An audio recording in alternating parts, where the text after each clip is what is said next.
Yo, what's up mga kaibigan? Nali na tayo magkwentuhan. So, isa sa mga teams na hindi gaanong nabibigyan ng pansin ay ang Minnesota Timberwolves. Simula last playoffs, sa first round ang kalaban nila ang Denver Nuggets. Dito nga ay nakita na natin ang slow transition ng pagiging franchise player ni Anthony Edwards. Noon nga ay team ni Karl Anthony Towns sa Minnesota.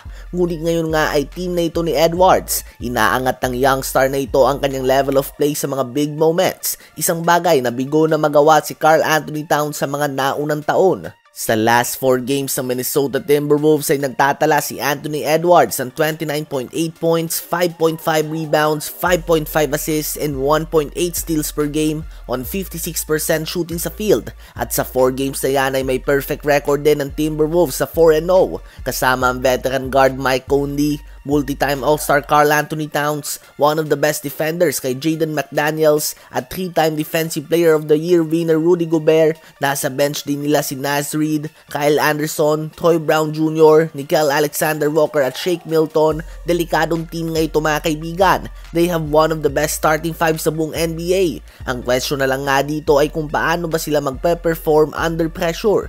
Ngunit as of now ay hindi na nga ako magugulat kung si Anthony Edwards ang magiging best shooting guard sa liga by the end of the season, or at least it will be a debate sa kanila ni Devin Booker. Ang Minnesota Timberwolves ay hawak ang third best record sa Western Conference sa 5 wins and 2 losses. Ano ba masasabi nyo sa development ni Anthony Edwards? Ngayon ay tumungo naman tayo sa Los Angeles Lakers. Kahapon nga ay nilampaso nila ang Houston Rockets kung saan natapos ang game na tambak sila ng 34 points at considered nga ang Rockets bilang isa sa mga teams na hindi kalakasan sa Western Conference. Definitely this is a very bad loss para sa Los Angeles Lakers, lalo na't ito nga ang kanilang pangatlong sunod na talo at ang kanilang susunod na game ay kontra pa nga ito mga kaibigan sa malakas sa team ng Phoenix Suns na may Bradley Beal na, at posibleng sa game pa nga ng Lakers matagpo ang debut game ng Big 3 ng Suns na si Devin Booker, Kevin Durant at Bradley Beal. Posible nga na sa in-season tournament game bukas kontra sa Lakers magaganap ang unang game ng tatlong star na ito na maglalaro sila ng sabay-sabay sa regular season.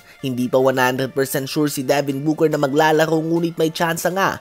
Habang sa Lakers naman ay questionable pa rin sila Anthony Davis at Jackson Hayes. At out naman si Jared Vanderbilt at Gabe Vincent. So hindi nga yan magandang balita para sa Lakers. As of now ay may record na nga silang 3 wins and 5 losses. Kapag natalo sila ay babagsak sila sa 3 wins and 6 losses. Pwede na silang malaglag sa number 13 seed. It's early in the season ngunit sino ba naman ang gustong naghahabol sila lagi sa standing, di ba? Lalo na kapag natalo sila at nalagay sila sa 13 seed ay tiyak na lalabas na naman ang magsasabi na purok 13 ng Lakers. Ano ba ang masasabi nyo tungkol dito?